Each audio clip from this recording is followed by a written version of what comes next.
Have you ever wondered why people who grew up in the 1990s think differently than most today? Not just nostalgia, but real psychological traits, habits, and ways of seeing the world that were forged in a unique moment between analog and digital life. Today, we explore the psychology of 90s kids, a generation caught between simplicity, technology, and one that developed psychological strengths few others have. Most people born in the 80s and early 90s experienced their early childhood before smartphones, social media, and constant notifications. We played outside until the streetlights came on, built imaginary worlds, traded Pogs and Power Ranger cards, and didn't need screens to stay entertained. This era wasn't just nostalgic, it built creative problem solving, independence, and grit. Because entertainment came from within ourselves, not just from an algorithm. 90s kids were the bridge generation, the last to know life without digital saturation, and the first to adopt it as it emerged. We remember dial-up internet, VHS tapes, mixtapes on Walkmans, and physical maps. And yet, we adapted pretty quickly to computers, early online chat rooms, and gaming consoles. Psychologists argue that this shaped real psychological hardness because we learned to adapt on our own terms, not within a guided digital feedback loop. Contrast that many kids growing up today who have auto-saving tutorials, endless hints in games, and technology that prevents real failure. That old-style learning, fail, retry, persevere, boosted patience and frustration tolerance.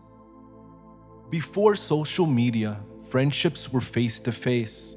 After-school games, block parties, neighborhood bike rides. We didn't communicate through emojis and direct messages. We negotiated, shared jokes, resolved disputes in real time, and read faces and tones. This deepens emotional intelligence and resilience, skills that are still powerful in adulthood and often missing in generations raised with screens as the baseline for connection. For 90s kids, technology didn't babysit us. We earned it.